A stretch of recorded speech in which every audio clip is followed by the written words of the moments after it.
కారణాలు చెప్పా. చెప్పండి. మొదటికి ఏందంట? దేవుని మాట మనం ఎప్పుడైతే వినకుండా దాన్ని ప్రక్కన పెట్టేస్తామో దాని వలన మనకి ఇబ్బందులు అనేవి వస్తూ ఉంటాయి. రెండోదిగా, ఎవరికైతే మనం ద్రోహం చేస్తామో, లేకపోతే నమ్మకం ద్రోహం చేస్తామో, మాట త్రప్పుతామో, లేకపోతే అన్యాయం చేస్తామో, వెన్నుపోటు పొడుస్తామో, దాని వలన కూడా మనకి ఇబ్బందులు అనేవి వస్తాయి. మూడవదిగా, చెడు సహవాసం వల్ల, చెడు స్నేహం వల్ల కూడా మనకి ఏమొస్తాయంట?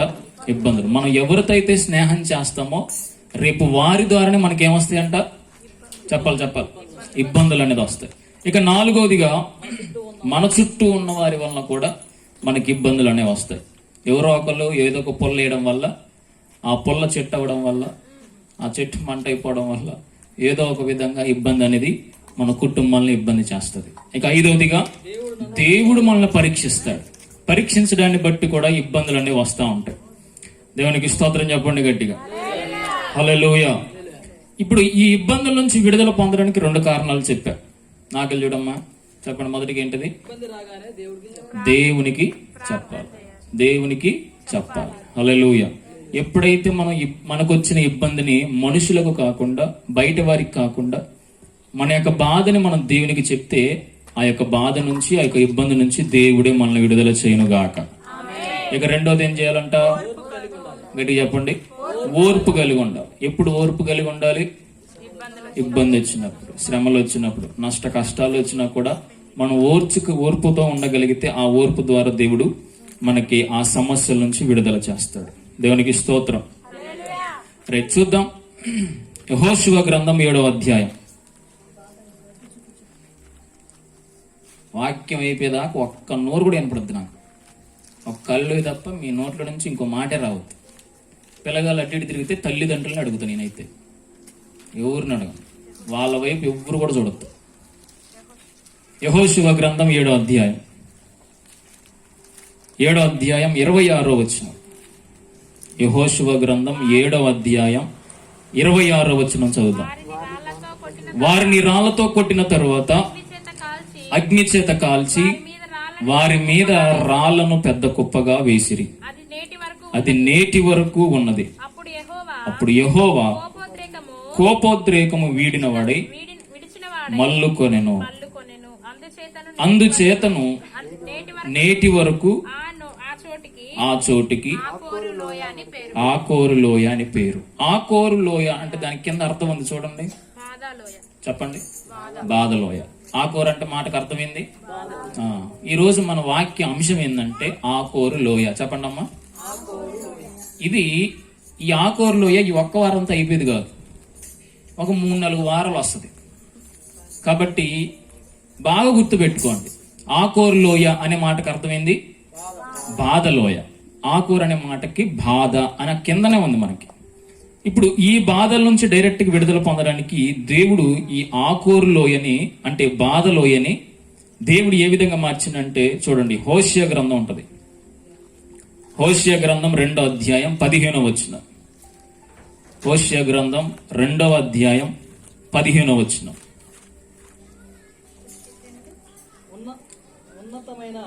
2వ అధ్యాయం 15వ వచనం. అక్కడ నుండి దానిని తోడుకొని వచ్చి దానికి ద్రాక్ష చెట్లనిత్తును. ఆకోరు లోయను నిరీక్షణ ద్వారముగా చేసిన. చాలు. హల్లెలూయా. నాకెళ్ళి తలకల పైకి లేకుండా ఇందాకే ఉంది ఆకోరు లోయ అంటే అక్కడ ఏముంది అర్థం? బాధ. ఇప్పుడు ఆకోరు లోయకి ఇంకొక అర్థం ఏంటంటే శ్రమ. బాధ, శ్రమ ఇవన్నీ వస్తాయి. కానీ ఇప్పుడు దేవుడు ఏమంటాడంటే ఆకోరు లోయ అంటే శ్రమగల నిన్ను, శ్రమ పడుతున్న నిన్ను, బాధపడుతున్న నిన్ను ఇప్పుడు ఆ శ్రమలను, ఆ యొక్క బాధలను దేవుడు ఏం చేస్తాడంటే నిరీక్షణకు ద్వారముగా చేస్తానని ఉంది. దేవునికి స్తోత్రం. గట్టికి స్తోత్రం చెప్పండి. ఇక నా వైపు చూస్తూ మంచిగా వాక్యాన్ని వినండి. అసలు ఆకోరు లోయకు ముందు కొంచెం చరిత్ర ఉంది. ఆ చరిత్ర చెప్పిన తర్వాత మనం వాక్యంలోకి వెళ్దాం. ఈ ఆకోరు లోయ అంటే బాధలోయ లేకపోతే శ్రమలోయ. శ్రమలు లేకపోతే బాధలు. ఇది బాగా గుర్తు పెట్టుకోండి. ఈ ఒక్క ఆకోరు లోయ మీదనే ఒక నెల ఉంటది అనుకో. నెల అంటే ఎన్ని వారాలు? 4 వారాలు వాక్యం ఉంటది. కాబట్టి మీరు చాలా జాగ్రత్తగా వింటే మీకు బాగా గుర్తుంటది. సంవత్సరం తర్వాత కూడా అడిగినా కూడా చెప్పగలుగుతారు. దేవునికి స్తోత్రం. హల్లెలూయా. స్తోత్రం చెప్పు. ఇక్కడ మనం చూడగలిగితే ఇందాక యెహోషువ గ్రంథంలో చదివినాం ఆకోరు లోయ అని. ఆకోరు లోయలో ఒక వ్యక్తిని పడేసి రాళ్లతో కొట్టి అగ్ని చేత కాల్చేసి బూడిద చేశారు ఒక కుటుంబాన్ని. వింటున్నారా?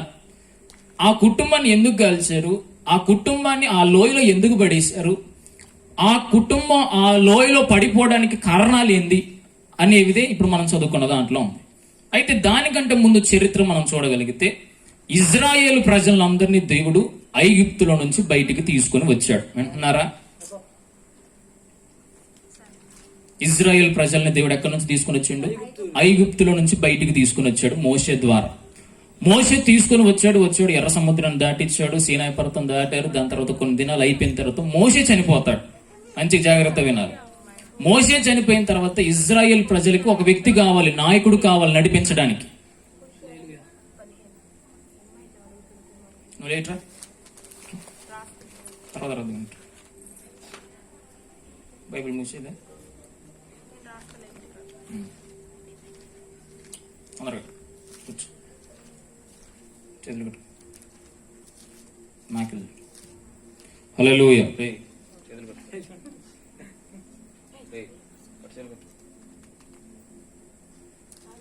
వీడికి ఇక్కడి నుంచి పోతే విడుదల, లేకపోతే జైలు వేసినట్టుంది. దేవునికి స్తోత్రం. ఇజ్రాయెల్ ప్రజలు నడిపించుకుంటూ మోషే చనిపోయాడు. మోషే తర్వాత ఇజ్రాయెల్ ప్రజలందరికీ నాయకుడు యెహోషువ. చెప్పండి, మీరు ఒక పేరును గుర్తు పెట్టుకోవాలి బాగా, యెహోషువ. ఇది నిద్రలు లేపడినా కూడా ఏం పేరు చెప్పాలా? ఏదైనా అదే చెప్తారా? హల్లెలూయా. ఈ యెహోషువ నడిపించుకుంటూ ఇజ్రాయెల్ ప్రజలు నడిపించుకుంటూ వస్తున్నాడు. వినండి జాగ్రత్తగా. నడిపించుకుంటూ కొన్ని దినాలు కొన్ని సంవత్సరాలు అయిపోయిన యుద్ధాలు చేస్తున్నారు. అన్నిటిలో విజయమే. యెహోషువకి ఓటమి అనేది లేదు. నాకెళ్ళి చూడాలి. కళ్ళు తిప్పుతున్నాయి, కళ్ళు పోతున్నాయి అంటే సాతాను నిన్ను వాక్యం నీకుండా చేస్తుంది అని అర్థం. గుర్తుపెట్టుకో. హల్లెలూయా. నేను చరిత్ర చెప్తున్నా మీకు, ఇంకా పాయింట్లు చెప్పట్లే, కారణాలు చెప్పట్లే. చరిత్ర తర్వాత వాక్యం వినండి. చరిత్ర కథలాగా చెప్తున్నా. ఎంత మంచిగా ఎవరైనా చెప్తారో చెప్పండి, కథలాగా. హల్లెలూయా. యెహోషువ తీసుకొచ్చాడు. ఎన్నో యుద్ధాలు చేశారు, వాళ్ళకి ఓటమి అనేది లేదు. యెహోషువకి ఓటమి అనేది లేదు. వచ్చాడు. కొన్ని దినాలు అయిన తర్వాత వారికి ఎరుకో పట్టణం అనేది ఒకటి అడ్డంగా వచ్చేసింది. ఏ పట్టణం? ఎరుకో పట్టణం. అది గోడ, పెద్ద గోడ, మనకు తెలిసింది. ఇది ఎరుకో కోట గోడ వచ్చింది. ఇప్పుడు దేవుడు ముందే చెప్పిండు, ఎరుకో కోట గోడ మీదకి వెళ్ళాలంటే మీరు ఆ గోడనంతటిని మీరు కోల్చాలి. ఆ గోడ చాలా హైట్, చాలా వెడల్పు. ఇంత పెద్ద కోట గోడను కూలగొట్టాలంటే ఏ విధంగా సాధ్యమైంది అంటే, వీళ్ళందరూ మంచిగా మోకాళ్ళు వేసి అందరూ కూర్చున్నారు. మరి ఎట్లా యుద్ధం చేద్దాం? ఈ యుద్ధం చేయాలంటే చాలా హైట్ ఉంది, ఎట్లా చూడాలి? ఆ గోడ మనం గడ్డపారలతో పగలగొట్టలేం, జేసీబీలు లేవా, కూలీలు లేరా, ఎట్ట కూలిద్ది మరి ఇది? దీన్ని మనం ఏ విధంగా కూలగొట్టాలని అందరూ చెప్పారు. వెంటనే యెహోషువ దేవునితో మాట్లాడుతాం, మరి ఎట్లా యుద్ధం చేయాలి మేము అని చెప్తే దేవుడు అంటున్నాడు, ఆ ఎరుకో గోడ చుట్టూ మీరు అందరూ, ఇజ్రాయేల్ ప్రజలందరూ రోజుకు ఒక్కసారి, చెప్పండి, రోజుకు ఒక్కసారి 6 రోజులు తిరగండి అన్నాడు. అంటే 6 రోజులు ఒక్కొక్కసారి తిరగాలి. రోజుకు ఒక్కసారి, అట్లా 6 రోజులు తిరగాలి. గుర్తుపెట్టుకుంటున్నారా? 6 రోజులు తిరగండి, కానీ ఒక్కసారి, రోజుకు ఒక్కసారి 6 రోజులు ఎరుకో గోడ చుట్టూ స్తుతులు చెల్లించుకుంటా, స్తోత్రాలు చెల్లించుకుంటా, పాటలు పాడుకుంటా, దేవునితో నాట్యం చేసుకుంటా తిరగండి. అర్థమవుతుందా? తిరిగి 6వ రోజు అయిపోయిన తర్వాత 7వ రోజు 7 సార్లు తిరగని అన్నాడు. 6 రోజులు ఎన్నిసార్లు? ఒక్కొక్కసారి. కానీ 7వ రోజు 7 సార్లు. హల్లెలూయా. ఇప్పుడు వీళ్ళందరూ చూడండి, మనం ఎక్కడ మీటింగ్ పెట్టినా, ఎక్కడ రమ్మన్నా, ఒకడు అంటాడు, ఒకడు ఎండో, ఒకడు వస్తాడు, ఒకడు రానంటాడు, ఒకడు చెప్పేది అంటాడు, ఒకడు చెప్పంది అండి, చెప్పేది కూడా వెండో. అంటే ఒకడు తిక్కలోళ్ళు, మూర్ఖులు ఉంటారు మధ్యలో. అదే విధంగా ఇక్కడ చూడగలిగితే ఎటువంటి మూర్ఖులు లేరు. యెహోషువ ఏ విధంగా అయితే చెప్పాడో ఆ విధంగానే చేస్తున్నారు. అయితే దేవుడు ముందుగానే ఒక మాట చెప్పాడు, అందరికి ఒక మాట చెప్పాడు. ఏమనంటే, ఈ పట్టణాన్ని, అంటే ఎరుకో పట్టణాన్ని దేవుడు మనకి ఇవ్వబోతున్నాడు. ఈ పట్టణాన్ని మనకి ఇచ్చే ముందుగా దేవుడు ఒక హెచ్చరిక పెట్టాడు. ఏంటంటే, ఎరుకో పట్టణం లోపల, ఎక్కడ? ఎరుకో పట్టణం లోపల శపించబడినవి ఉన్నవి. ఏమున్నాయి? ఆ శపించబడిన వాటిలో నుంచి నువ్వు ఒక్కటి కూడా తెచ్చుకోకూడదు, ముట్టుకోకూడదు, దాచుకోకూడదు. దేవుడు ముందే చెప్పాడు, ఒకవేళ నువ్వు తెచ్చుకున్నావు అనుకో అది నీకు శాపం, నువ్వు చచ్చిపోతావు అని దేవుడు యెహోషువకు చెబితే యెహోషువ ఇజ్రాయేలు ప్రజలందరికీ చెప్పాడు. అర్థమవుతుందా? ఇది అయిపోయింది, అందరికి చెప్పిండుగా యెహోషువ. ఇక వాళ్ళ ప్రయాణం స్టార్ట్ అయింది. ఎక్కడ? ఎరుకో గోడ చుట్టూ. ఇక స్టార్ట్ చేశారు. ఒకరో రోజు తిరిగారు, అమ్మయ్య కూర్చున్నారు. రెండో రోజు తిరిగారు, అమ్మయ్య కూర్చున్నారు. 6 రోజులు తిరిగారు. ఇట్లా ఒక్కొక్కసారి అయిపోయింది. 7వ రోజు 7 సార్లు తిరగాలి. ఇక ప్రారంభం చేశారు. వారి ప్రయాణం ప్రారంభం చేసుకుంటూ స్తుతులు చెల్లించుకుంటూ, స్తోత్రాలు చెల్లించుకుంటూ, పాటలు పాడుకుంటూ, దేవుణ్ణి స్తుతించుకుంటూ వారు 7 సార్లు తిరుగుతుండగానే వారు చెల్లించిన స్తుతుల ద్వారా ఆ గొప్ప అంత పెద్ద గోడంతా కూలిపోయింది. హల్లెలూయా. గోడంతా కూలిపోవడానికి వాళ్ళు ఏమి గడ్డపార్లు ఏమి వాడలేదు, ఏం చేయలేదు, కేవలం స్తుతులు మాత్రమే చెల్లించారు. ఆ కోట కూడాని వాళ్ళు కూలగొట్టలేరు. యుద్ధం చేసినా ఏది చేసినా కూలగొట్టలేరు. నీ ముందు కూడా ఎన్నో శోధనలు ఉండొచ్చు, నీ ముందు కూడా ఎన్నో బాధలు ఉండొచ్చు, నీ ముందు కూడా ఎన్నో వేదనలు ఉండొచ్చు. నీవు చెయ్యలేనిది, నీకు అసాధ్యమైనది నీ ముందు ఉండొచ్చు, కానీ దాన్ని అసాధ్యమైన సాధ్యం చేయగలిగితే ఒక శక్తి ఉంది, అది స్తుతిలో మాత్రమే ఉంది. నువ్వు స్తుతులు చెల్లిస్తుండగానే, ఇజ్రాయేల్ ప్రజల వల్ల నువ్వు స్తుతులు చెల్లిస్తుండగానే నీ ముందు ఉన్న ఆ శ్రమంతా యేసు నామములో కూలిపోద్ది.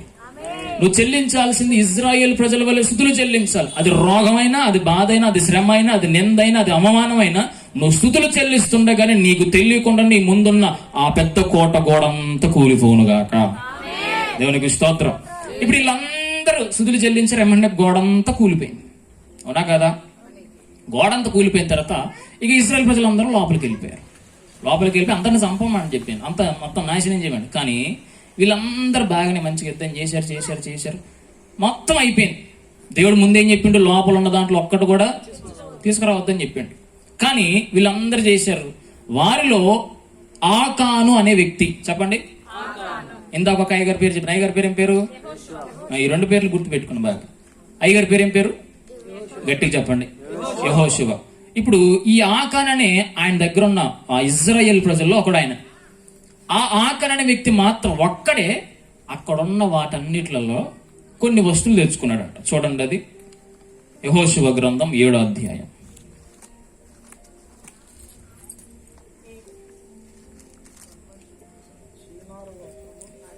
యెహోషువ గ్రంథం 7వ అధ్యాయం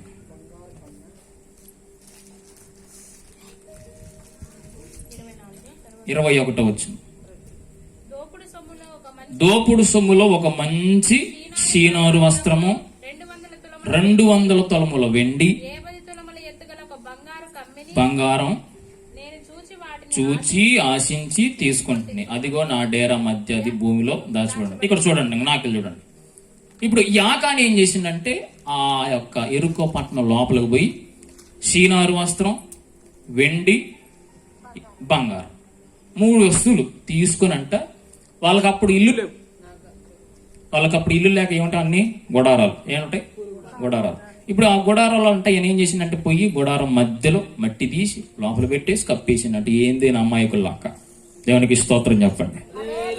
ఈయన చేసేసిండు, ఎవరికి తెలియలే, ఎవరు చూడలే. కానీ ఎవరు చూశారు?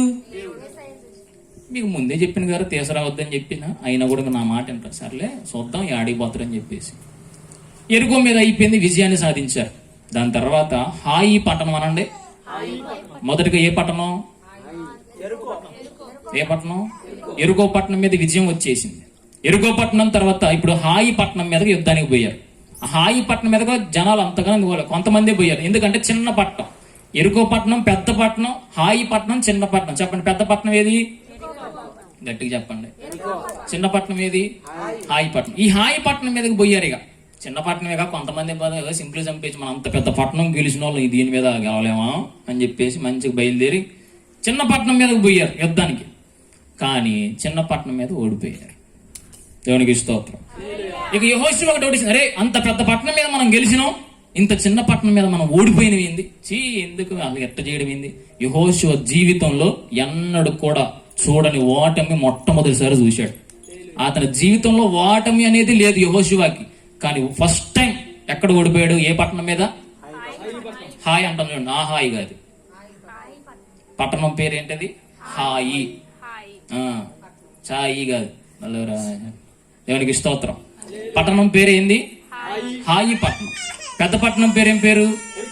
గట్టి చెప్పాలి. పెద్ద పట్టణం పేరేం పేరు? చిన్న పట్టణం పేరేం పేరు? హాయి పట్టణం. ఇప్పుడు పెద్ద పట్టణం మీద యుద్ధం చేసి గెలిచారు, కానీ చిన్న పట్టణం మీద యుద్ధం చేసి ఓడిపోయారు. దేవునికి స్తోత్రం చెప్పు గట్టిగా. ఈ ఓడిపోయిన తర్వాత ఇజ్రాయెల్ ప్రజలందరూ ఇంటికి వచ్చారు. ఇంటికి వచ్చేసి ఇక యెహోషువ దేవునితో మాట్లాడుతున్నా. అమ్మ నాకెళ్ళి చూడు. యెహోషువ దేవునితో మాట్లాడుతున్నా, అయ్యా పెద్ద పట్టణం మీద మేము యుద్ధం చేసి గెలిచినాం, మరి చిన్న పట్టణం మీద మేము ఎందుకు ఓడిపోయినాం? మరి అడగాల కదా. హల్లెలూయా. చిన్న పట్టణం మీద మేము ఎందుకు ఓడిపోయినని చెప్పేసి దేవుని అడగంగా అప్పుడు దేవుడు అంటాడు, నేను ఆల్రెడీ మీకు చెప్పినరా ఏమని? పట్టణం ఎరుకో పట్టణంలో శపించబడిన వాటిని మీరు ఏది ముట్టుకోవద్దు, అయినా కూడా మీరు ముట్టుకున్నారు. ఆ ఒక్క వ్యక్తి వల్ల మీరందరూ కూడా చిన్న పట్టణమైన ఏ పట్టణం? హాయి పట్టణం మీద ఓడిపోయారు అని చెప్పగానే వెంటనే ఎవరు ఎవరు ఎవరు అని అడగంగా ఎంతసేపు అండి ఎవరు చెప్పండి. హల్లెలూయా. గట్టిగా స్తోత్రం చెప్పండి. ఎంతసేపు అయినా ఎవరో తెలియపోయేసరికి ఎంతసేపు చేసిన ఏ రాట్లకి చివరికి కొన్ని దినాలకి ఆ యొక్క తీసిన వ్యక్తి ఆకాను అని తెలిసిపోయింది. ఏ కాను? ఆకాను. హల్లెలూయా. ఇప్పుడు ఆ ఆకాన్ని అడిగారు, ఎక్కడ నుంచి తీసుకున్నాం, ఎందుకు తీసుకొచ్చిన అంటే అట్లా తీసుకొచ్చిన అని చెప్పిండు, ఇంట్లో దాచిపెట్టని చెప్పిండు. ఎమ్మని పోయి ఇంట్లో నుంచి తీసుకొచ్చారు.